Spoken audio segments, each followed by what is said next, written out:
Hey guys, welcome back to my channel. Thank you so much for liking my video and subscribing to my channel. It really means a lot to me. I'm just in the middle of redoing my room, so you're just gonna see some progression going on behind me and it's just going to keep changing. All right, so the topic I'm going to be talking about today is how to find the right person.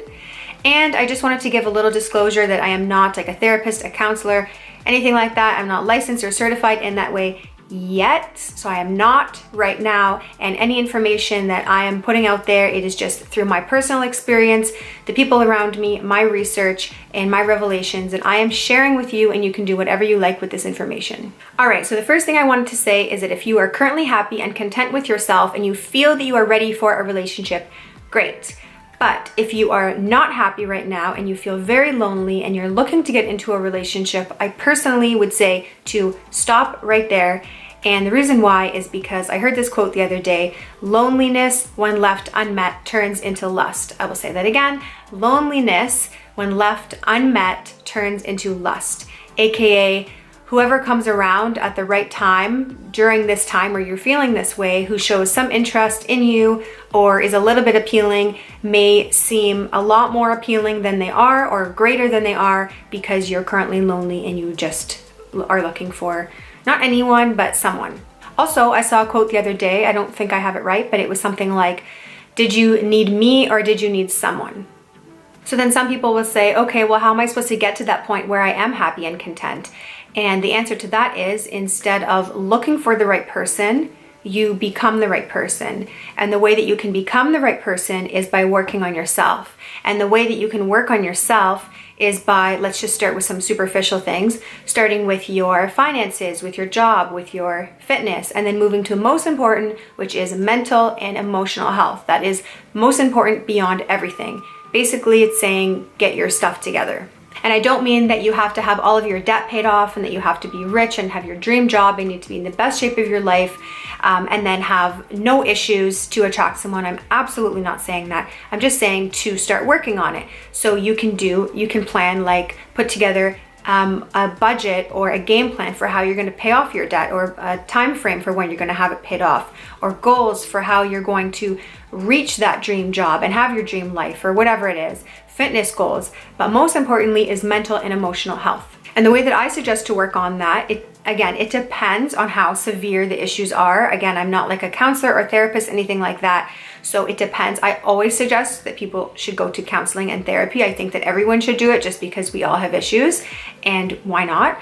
But if it's not to that extent, or you don't feel that it's to that extent, what I personally do is I go to the bookstore and I go to self-help section and I will pick out books that I know will address my personal issues. So the issues that I had in the past were low confidence, jealousy issues, and codependency issues.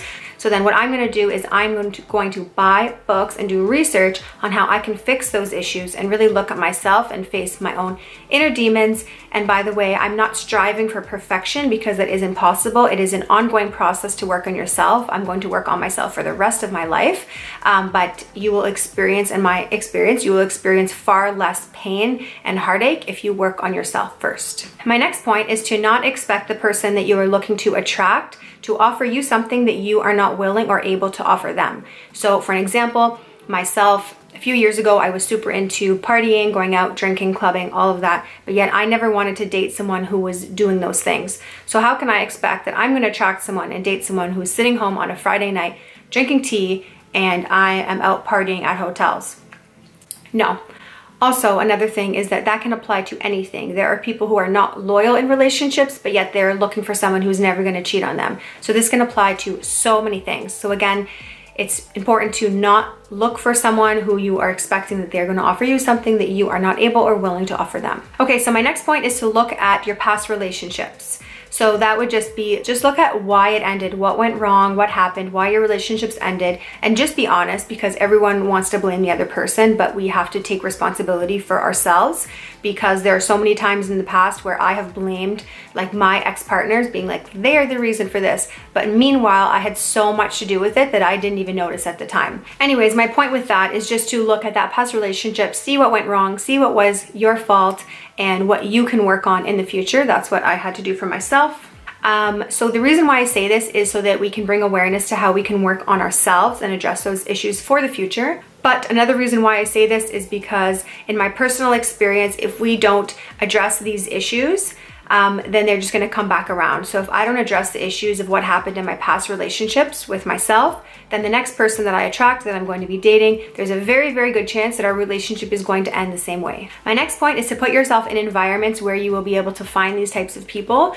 So for an example, like I was saying before, if I don't want to be dating someone who is always partying and going to clubs, well then I probably shouldn't go to a club and try to find my future boyfriend there. Not saying that that's not going to work, but the chances are definitely lower.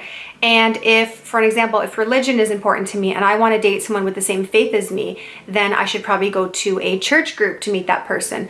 Or if I'm super into yoga and spirituality, then maybe I should be going to yoga and interacting more with people there and seeing if I can find someone, or joining different clubs, or joining different things where I'm going to find people that have the same interests as me, or the same morals and values, and even better if you can find all of those. My last point is to not expect that person to be your happiness. Nobody can be your happiness. Nobody can be your cure. You are only responsible for your own happiness, and that person is only responsible for theirs. So if you are expecting them to cure you, or to fix anything that's going on with you, that is your responsibility. And same with them, because that is way too much pressure and responsibility to put on someone. You are only a human, they are only a human, and you can't expect that much from each other. That's why people say you are content and you are happy with yourself. Then you find someone who is content and happy, you come together, and then you can celebrate happiness together. But that also means, because if that is the case, then if it doesn't work out and you separate from each other, then you didn't lose that happiness as well. Then you separate. Obviously, it's going to be upsetting and sad and etc. But at least you still held on to your own and you had your happiness. You didn't get it from that other person, and then therefore they won't take it away from you. Okay, so those are all of my points. Really sorry that this was super rushed. I have to go to work and I'm losing lighting. My hair is going wild. But I put some points down, quickly read through them. I hope that that was helpful. I hope that that makes sense. I can definitely elaborate more, but I don't want to keep rambling. I just want to kind of get to the point with you guys. So thank you guys so much for watching. Thank you for liking, for subscribing, and I'm going to post a poll on my Instagram this week where I'm saying which topic should I talk about, and then you guys can vote for which one, and then I will record it next weekend. So thank you guys so much, and I'll see you next week. Bye.